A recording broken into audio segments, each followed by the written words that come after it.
other shows we have for you to enjoy at myclassicradio.net. The Avengers was most certainly not a household name in South Africa prior to the radio series. With no national television service until 1976, the mechanism simply was not present in the country to show television programs to mass audiences. While many other countries reveled in the filmed adventures of John Steed and company, South Africa was not equipped to join in the fun. The series took Britain by storm and made a major impression in the American markets, being that greatest of rarities, a British series given a network transmission slot. However, as a filmed series, rather than a videotaped one, The Avengers was able to gain a modicum of exposure in South Africa through film rentals. Come and listen at myclassicradio.net. And now the weather. Expect partly cloudy skies with an excellent chance of maximum refunds. Wait, that can't be right. Oh, but it is. Who are you? I'm April, and we could see refunds raining down all tax season with people switching to TaxAct. TaxAct? The tax filing software that makes it easy to file for less and get more. New forecast. It's sunny days ahead for everyone using TaxAct. Always happy to brighten your day. TaxAct. Switch to TaxAct today and start for free. See TaxAct.com for details. The story of Dr. Kildare. Whatsoever house I enter, there will I go for the benefit of the sick. And whatsoever things I see or hear concerning the life of men, I will keep silence thereon, counting such things to be held as sacred trusts. I will exercise my art solely for the cure of my... The story of Dr. Kildare, starring Lou Ayres and Lionel Barrymore. Metro-Goldwyn-Mayer brought you those famous motion pictures. Now this exciting, heartwarming series is heard on radio. In just a moment, the story of Dr. Kildare. But first, your announcer.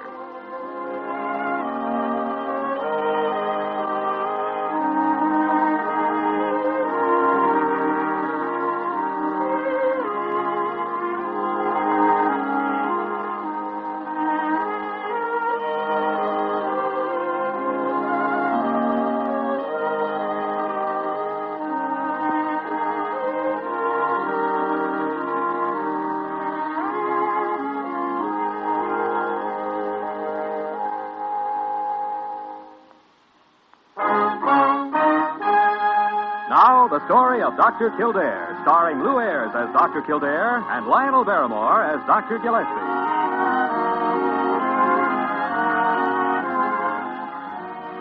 Blair General Hospital, one of the great citadels of American medicine. A clump of gray-white buildings planted deep in the heart of New York, the nerve center of medical progress, where great minds and skilled hands wage man's everlasting battle against death and disease. Blair General Hospital, where life begins, where life ends, where life goes on. Blair General Hospital, maternity ward? One moment, I'll connect you. Go ahead, please. Oh, come on, Sally, how about it, will you, huh? Joe Wayman, if I've told you once... Yeah, I know, but maybe you could change your mind. Why, I'll buy you a hamburger if you'll go. A hamburger? Why, lots of men would be... Good evening. Can I help you? Help me? I don't know. Well, did you want to see somebody, miss?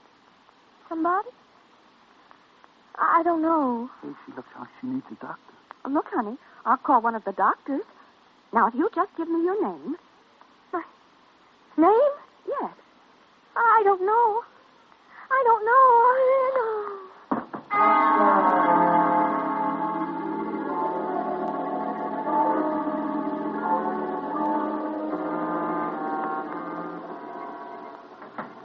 Oh, Kildare? How is she? I've given her a sedative, Dr. Gillespie. Think she'll sleep through until morning now. Here are the clothes she was wearing. That's a $1,000 coat. No identification. Learn anything from your examination? Not much. She has a small bruise on her forehead and abrasions on both knees. Apparently suffered a slight fall 5 or 6 hours ago. Serious enough to cause a brain injury? No. Our first idea still goes. It's psychogenic amnesia. Repressive. I'm sure of that. Ran against some situation she couldn't solve. She couldn't bear to think about. So her mind took over for her and blanked out her memory. Amnesia. Well, what do you want, big ears? I hate to interrupt, Dr. Gillespie. Well, then why are you doing it? Well, because Dr. Carew just called. He's on his way down here. That's why. Carew, huh? Now, what brings our beloved superintendent out of his fleece-lined penthouse? He may have a report from the police. Oh, how is that girl, Dr. Kildare? No better in the morning, Parker. Asleep right now. Oh, poor child. Must be awful to get amnesia and have your mind go completely blank. Parker, if that's a definition of amnesia, you've had it for years. Now get out of here. Well, you don't have to shout at me. I know I don't have to, but I enjoy it. Now, scat. Oh, you. Well, oh, Miss Parker, I'll never, please. Oh, I'm terribly sorry, Dr. Carew. I didn't see you coming. All right, Parker, it's all right. You didn't hurt anything but his gardenia. Come in, Carew. Personnel in this hospital simply must learn to... Well, however, I didn't come here for that. No? Remarkable.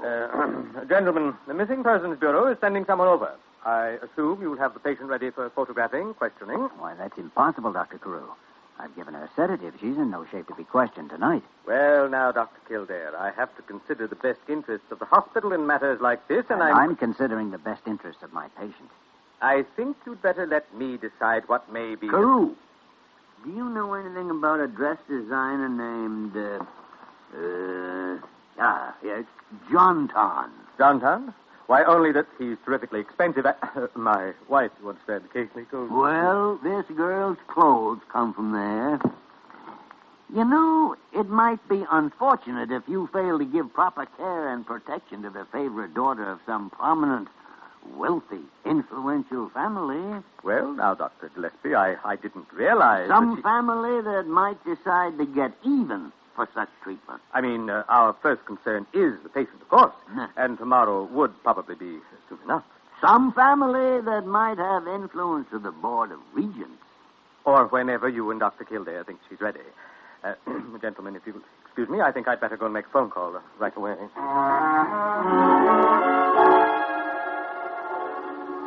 I tell you, I don't know. I can't remember. I want to try. I want to remember, but I can't. There, now. It's all right.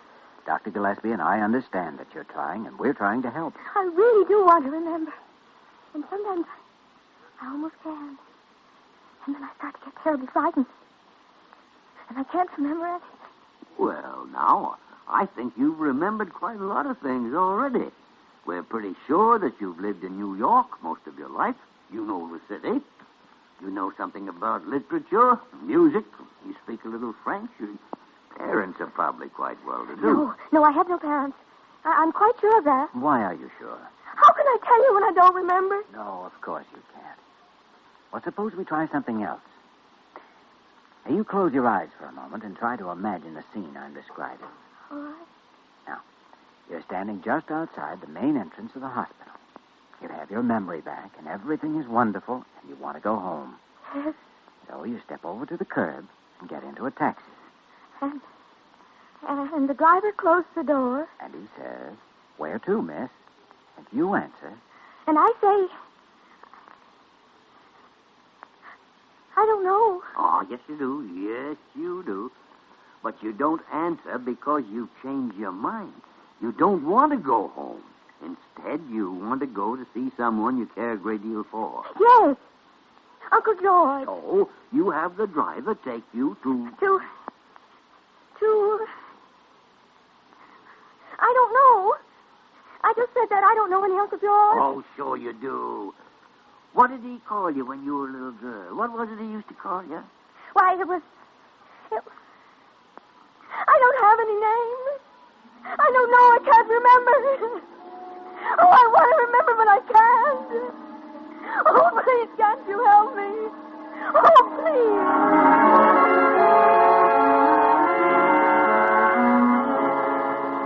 So, as I told Dr. Carew here, I didn't learn of my daughter's disappearance until I got home from Baltimore a few hours ago. Been down there for 3 days on business, you know. Yes, of course.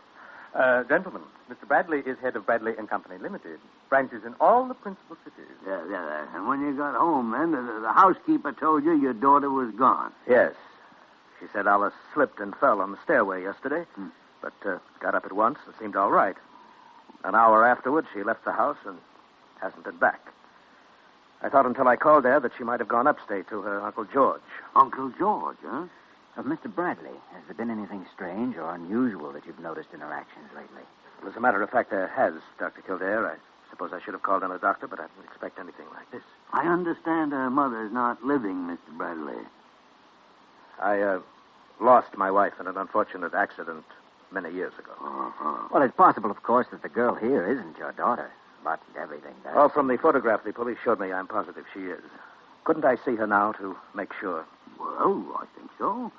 Parker said she'd have her ready in 5 minutes. Let's go see. It's only a few doors down the corridor. If you step this way, Mr. Bradley. Thank you. Well, I think you should understand a few of the possibilities here, Mr. Bradley. She may not recognize you. Probably won't, in fact. Yes, I realize that, Dr. Kildare. Possible to predict what her reaction may be. I think I understand. Well, here we are, gentlemen. Better call the nurse, I imagine. Parker, is it all right to come in now? Yes, Dr. Gillespie. I was just coming to tell you. Yeah. All right, Mr. Bradley. Go ahead. Yes, thank you.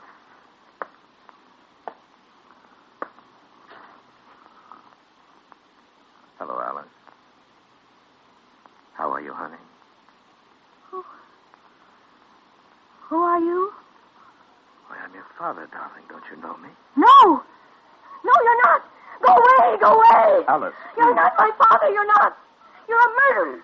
And you're going to kill me, too! Please, Alice. Make him go away! Don't let him come near me! You better go outside, Mr. Don't, Bradley. Don't! Parker. Right here, Dr. Kildare. Do you have any spirits of ammonia? Yes, Doctor, right here on the tray. Give her 1 ampule and have a glass of water. I'll be right back. All right, Dr. Kildare. Seems to me the only sensible thing to do under the circumstances. Oh, how is she, Dr. Kildare? She'll be all right now, Mr. Bradley.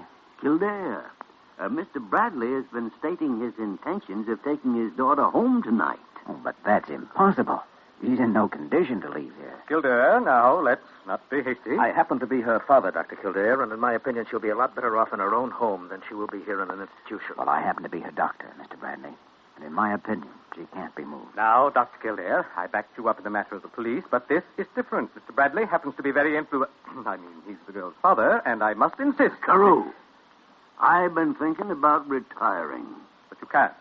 This hospital, the value of your name to it, I won't even think of it. I may buy a farm up in Connecticut somewhere and raise pineapples. Dr. Gillespie, I won't even hear another word. Oh, dear. Mr. Bradley, I'm inclined to believe that consideration for the welfare of your daughter does necessitate her remaining with us for the present.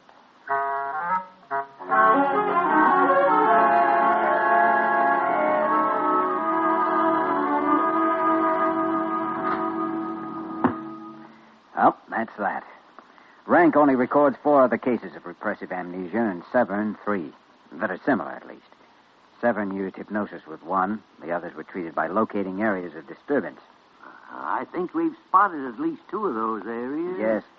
It seems that her emotional conflict stems from the fact that she's Alice Bradley and that she has a father. Or that this particular man is her father.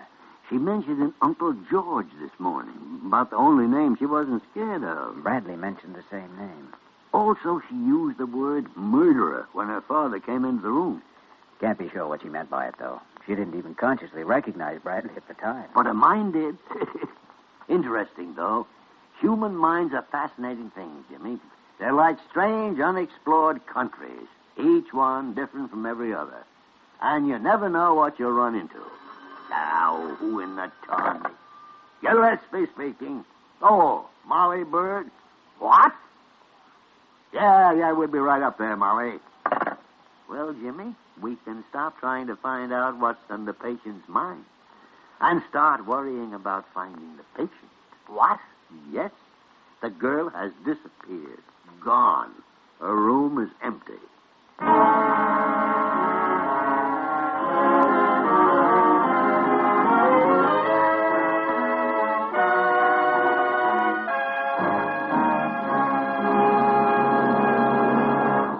We return to the story of Dr. Kildare in just a moment.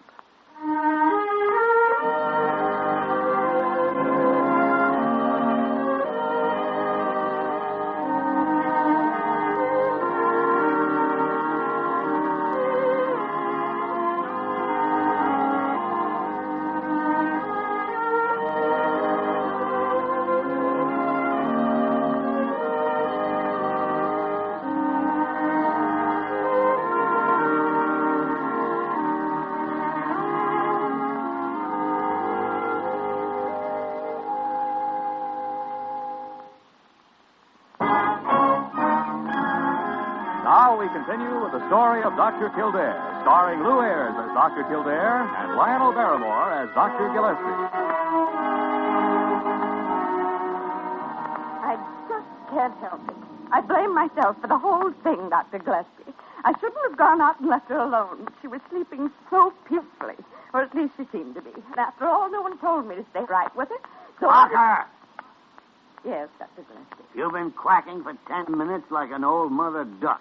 Well, So either shut up Well- or lay an egg. oh, horrible man. Still there? Any luck? Not much, Dr. Gillespie. Wayman's out in front.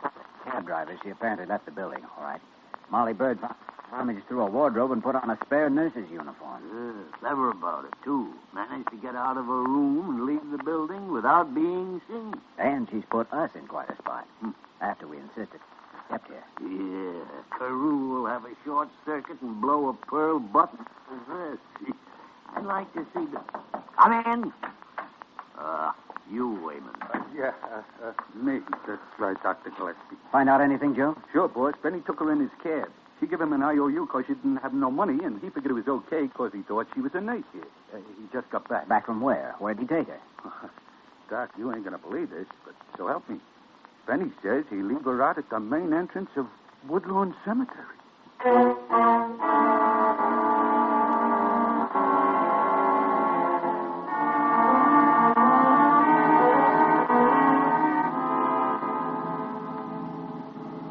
Slow down, Joe. Looks like something white over there through the bushes.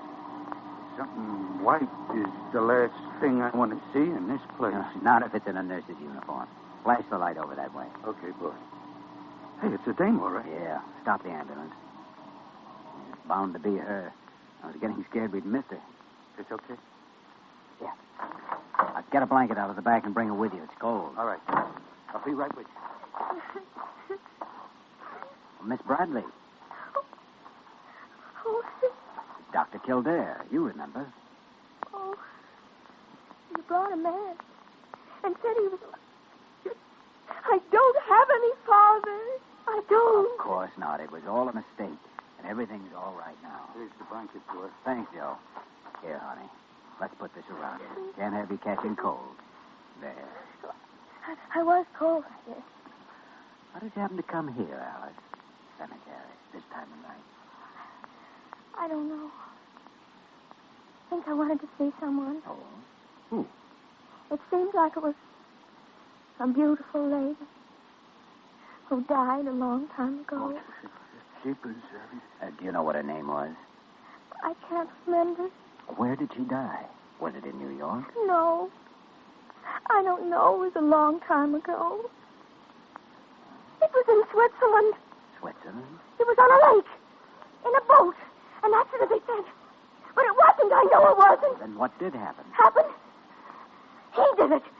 He murdered her. How do you know? Because she told me he did. Oh, gee, boss. I don't know. If she isn't alive, how could she tell you? It was a diary. I found her diary. And she said, Albert is taking me to Europe next week. I know he plans to kill me while we're there. Alice, do you know who Albert is? No, I don't remember. Is it the name of your... No, I can't remember. I don't know. It's all right now. Now. I just... We're going to take you back now, back where you'll be safe. Come on, get up now. Oh, please take me back. There. Now, you start walking toward the ambulance, and I'll be with you in a moment. All right. Boss, you want us to give her a hand? Yeah. Oh, wait a second. I want to take a look at this headstone. Got a match, Joe? A match? Oh, sure. I'm a stab one. Oh, yeah. There you are. Martha Bradley, beloved wife of Albert J. Bradley, born October 5th, 1909, died on June 20th, 1936. Who is she, Doc? The girl's mother. Come on, Joe. Let's get her back to the hospital.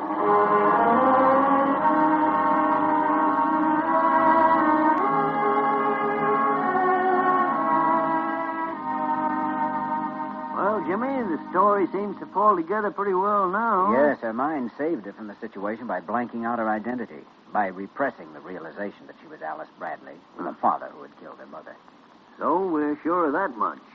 But where do we go from there, Jimmy? I don't know. Of course, she's had a terrific emotional shock. It may be tough to bring her out of it. And suppose we do. We can't send her right back home into the same situation. Well, I'm afraid I don't see how we can keep from doing it. But if he is the killer... Jimmy, a doctor can only help a patient just so far. There always comes a point where the case passes out of his hands. Nothing more he can do about it than be... All right, Parker, you're sorry to interrupt, but... Well, but what? Well, Mr. Bradley's here to see you. Bradley? Well, don't just stand there. Send him in. All right, Mr. Bradley. You may go in now. Thank you. Good evening, gentlemen. Have you had any success yet in helping my daughter? Kildare, suppose you inform our visitor of the nature of our present conclusion. Mr. Bradley, a couple of weeks ago, your daughter came across an old diary that belonged to your wife. Do you know anything about it? Why, yes, there was one. In the diary, your wife claimed that you were taking her to Europe for the purpose of murdering her. But... Now, Alice believed that you did. That I killed Martha? Gentlemen, is this the reason for the mental state Alice is in? Yes. Oh, the poor child. I should have told her, but... Well, the memories were painful and... Well, here's what happened. Martha made that same accusation in letters to several of our friends. She was nervous, unstrung. It was her doctor, in fact, who advised the trip to Europe. Once we were there, she seemed more herself. And then one day in Switzerland, she was out on the lake in a canoe. It capsized, and she couldn't swim. And you, Mr. Bradley, you could swim? Oh, yes, of course. Gentlemen, my wife took the boat out alone. I'd gone climbing with a party of 20 from the hotel. Some of them live right here in New York now. As a matter of fact, Martha's brother George was with us. Well, Mr. Bradley, I apologize for what I was almost thinking. It's all right. I can understand why you thought so. Good. As much as I hate to interfere with the exchange of mutual confidences, may I remind you that we still have a patient who isn't cured. I think I may know a way to help her now. Dr. Gillespie, do you mind if I have a try at it? Mind?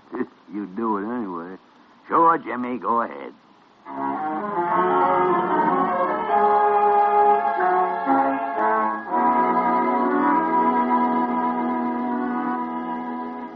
I want you to keep thinking that, honey, all the time.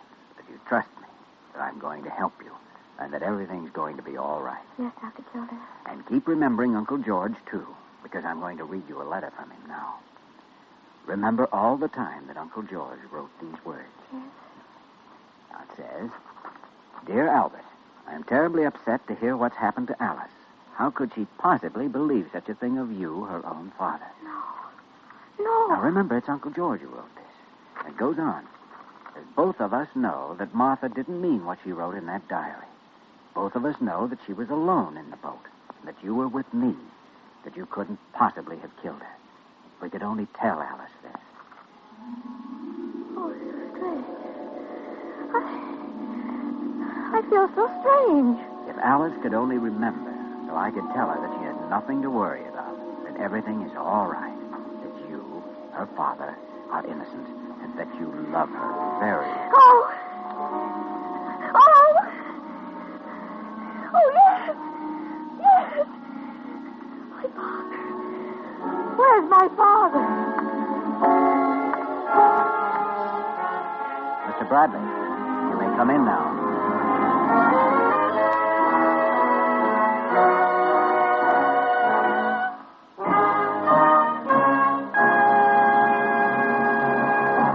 In just a moment, we will return to the story of Dr. Kildare.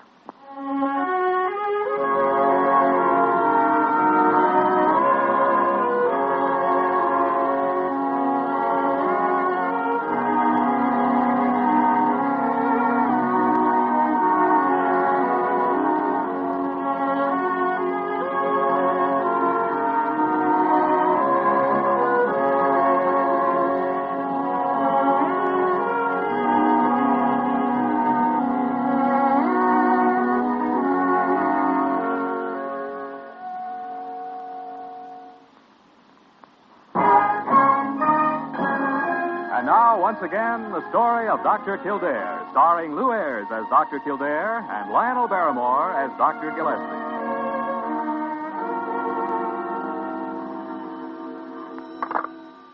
Gillespie speaking. Oh, fine. Yes. Yeah, Kildare's here, too. Send her in. That was Molly. Says Alice Bradley has been discharged and wants to say goodbye before she leaves. Oh, good. She's quite a gal now that she's got her memory back. Beautiful young girl returns to arms of wealthy, doting father. Traditional happy ending. Yes, I guess it is at that. Anybody home? Oh, come in, Miss Bradley. Hello, you two. Well, young lady, you look as though you had a pretty fair chance of living. Oh, I feel fine, Dr. Gillespie. I wanted to thank both of you for what you did for me. Thank Kildare if you want to. You know, Dr. Kildare, I was thinking of something funny on the way up here. Oh? Well, what was it? Well, when I came here to the hospital, I didn't have any memory at all. Now I'm a woman with a past. Uh-huh. Dr. Kildare, you're responsible for the whole thing. Oh, well, Jimmy. Well, Goodbye, Dr. Kildare.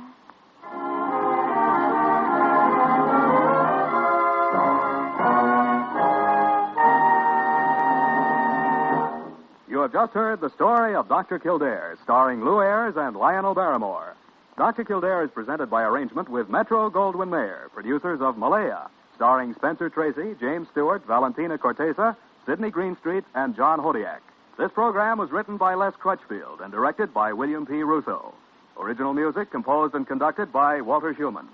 Supporting cast included Lorene Tuttle, Virginia Gregg, Ted Osborne, Bill Conrad, Ed Max, and Marie Blake. Dick Joy speaking.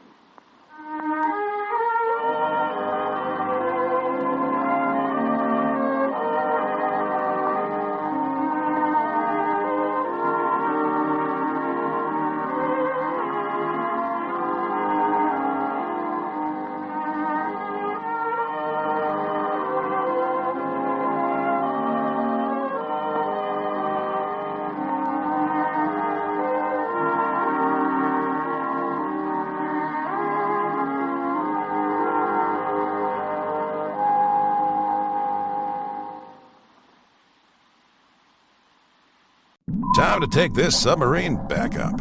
But it's tax season up there, Captain. You know, all that stressing over taxes isn't necessary with TaxAct. How did you get... April here to remind you that with TaxAct, you're guaranteed your maximum refund while filing for less. Beats being submerged for another month. Hey, Captain? To your stations. We're headed home. Guess I should probably close that window I opened. What? Kidding. TaxAct. Switch to TaxAct today and start for free. See TaxAct.com for details.